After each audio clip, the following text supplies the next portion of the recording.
Halo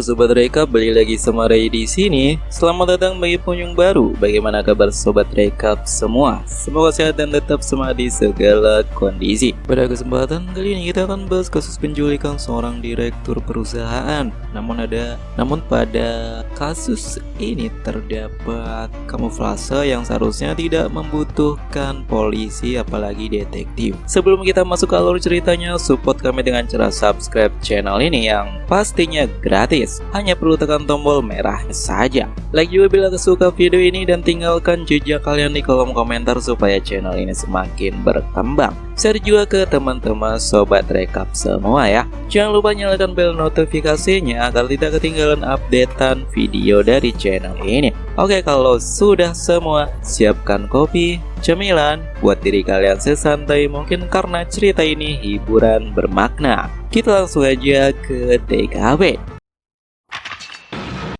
Sinawal cerita Detektif Conan episode 393 dimulai di kantor Detektif Mori. Nampak di jam 2.30 menjelang sore, Kogoro terlihat mengantuk. Conan sedang duduk sambil menguap lalu berkata, "Jam segini pas banget buat tidur." Nah, di luar kantor, tepatnya di jalan raya tak jauh dari kantor Detektif Mori, terjadi kecelakaan sepeda motor yang menabrak tiang karena menghindari sebuah mobil yang berbelok. Tentu saja kecelakaan itu membuat orang berkerumun. Kogoro dan Conan yang kaget segera turun dan mengeceknya. Pengendara motor itu tewas di tempat, sehingga mereka menelpon polisi. Di TKP terdapat koper. Kogoro membukanya dan ternyata berisi uang dan surat. Surat itu ternyata memo untuk penculik. Sesuai perjanjian, 300 juta yen dalam koper itu uang tebusan dari keluarga Domoto. Tak lama, polisi datang dan melakukan investigasi. Takagi berhasil identifikasi korban kecelakaan itu alias si penculik bernama Takeshi dan punya riwayat terlibat kasus pemerasan.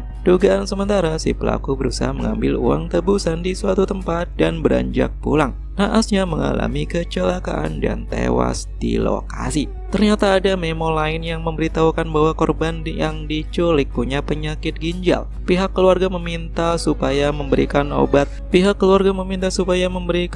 kepada korban yang sudah disiapkan dalam sebuah kotak khusus. Kogoro berkata, nama Domoto itu sangat banyak. Tentu saja akan sangat sulit menyelidiki dalam waktu singkat. Saat itu Conan memberi ide untuk mengecek rumah sakit. Biasanya penderita ginjal selalu check up rutin. Polisi pun berhasil mendapatkan informasi akurat berdasar saran Conan. Ringkas cerita, mereka mendatangi alamat korban, menyamar sebagai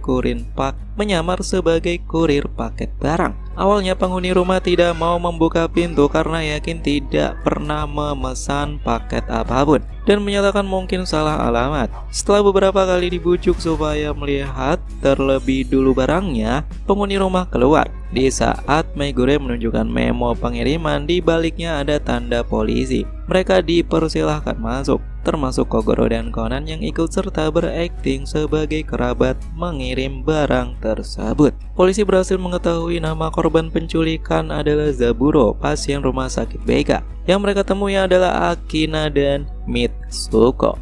Mereka adalah pasangan suami istri. Mitsuko ini anaknya Zaburo, itu artinya Akinari adalah menantunya. Akinari bertanya kenapa polisi bisa tahu dan datang ke rumah. Karena bila pelaku tahu, ayah mereka bisa terbunuh. Megure pun menjelaskan apa yang terjadi pada pelaku yang mengalami kecelakaan dan tewas di tempat. Oleh sebab itu, mereka datang ke rumah untuk mencari petunjuk keberadaan korban alias Zaburo. Tentu saja Mitsuko mulai panik karena ayahnya jelas belum meminum obatnya. Mitsuko pun menjelaskan bahwa obat itu diminum setiap 6 jam sekali. Namun, bila tidak meminumnya, akan mulai terasa efek sakitnya setelah 8 jam usai minum obat. Dan Zaburo pagi tadi sudah minum obat sekitar jam 9. Itu artinya mereka masih punya waktu hingga jam 5 sore. Sedangkan waktu saat ini setelah setengah 4 sore. Polisi pun memulai investigasi di rumah tersebut. Diketahui Zaburo adalah direktur perusahaan logam, hanya punya anak tunggal yaitu dirinya yang kemudian menikah dengan Akinari. Lalu seorang pembantu, Hari ini, perusahaan libur untuk merayakan ulang tahun perusahaan, jadi mereka semua berada di rumah sepanjang hari. Akinari juga bekerja di perusahaan tersebut. Di sini Kogoro berasumsi bahwa Akinari jelas akan mewarisi perusahaan ayah mertuanya itu. Setelah minum obat, Zaburo pergi untuk jalan santai, sedangkan Akinari berada di ruangan kerja di rumahnya. Mitsuko pergi belanja. Nah, pada jam 11 siang, Akinari menerima telepon dari penculik dan meminta tebusan. Akinari pun menelpon istrinya untuk segera pulang. Lalu Akinari pergi ke bank untuk mengambil uang demi menebus ayah mertuanya. Kemudian mereka disuruh meletakkan koper berisi uang tebusan itu di Taman Beika. Setelah mengkonfirmasi, si pelaku akan melepaskan korban. Polisi memperkirakan jam penculikan antara jam 9 sampai jam 11 saat korban sedang jalan santai sendirian. Lalu polisi juga menyelidiki rute jalan santai korban untuk menemukan petunjuk. Lalu Conan bertanya kepada pembantu rumah itu. Ternyata beberapa hari ini sering terjadi keributan. Zaburo dan Mitsuko sering memarahi Akinari dan mengaitkan sesuatu dengan polisi dan mengaitkan sesuatu dengan posisi pekerjaannya saat ini. Lalu polisi berhasil mendapat informasi baru bahwa si pelaku mendapat pekerjaan khusus dari seseorang. Di sini polisi menduga pelaku punya bos alias orang yang menyewa dan menyuruhnya menculik Zaburo. Sehingga polisi menduga adanya dalang yang seharusnya menelpon karena uang tebusan tak kunjung sampai. Mendengar hal itu, nampaknya Conan menyadari sesuatu di sini. Conan bertanya lagi kepada ART,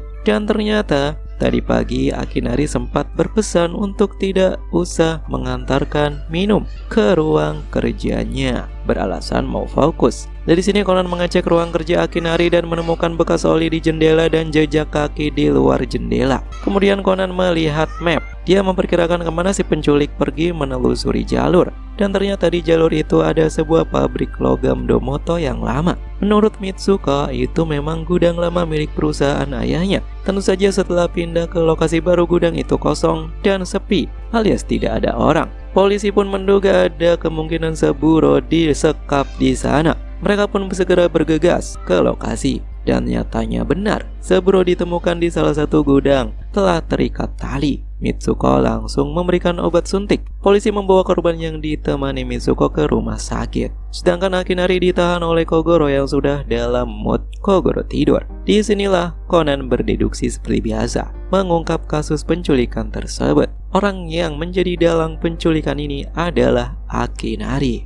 Dimulai dari keributan keluarga, Akinari merasa sakit hati karena mendapat perlakuan buruk dari ayah mertua maupun istrinya, sehingga berencana untuk membunuh Zaburo. Saat Zaburo jalan santai, Akinari ke ruangan kerjanya, lalu berpesan untuk tidak mengganggunya kepada ART. Di saat itu Akinari pergi melalui jendela dengan sepatu yang telah disiapkan, kemudian menemui Zaburo dan mengajaknya ke gudang lama. Di saat Zaburo lengah, Akinari mengikatnya, lalu menyewa seorang bernama Takeshi untuk menelpon meminta tebusan dan membawa koper ke gudang. Naasnya orang yang disewa mengalami kecelakaan dan kasus diketahui polisi. Setelahnya Akinari berakting di rumah menerima telepon si penculik dan menyiapkan uang tebusan. Tentu saja Akinari tidak mengakuinya. Dia membela diri. Meskipun sakit hati, dia juga paham maksud ayah mertuanya. Di sini Kogoro memberi bukti, yaitu jejak sepatu yang ada di ceceran oli di gudang itu, sama dengan bekas jejak kaki di jendela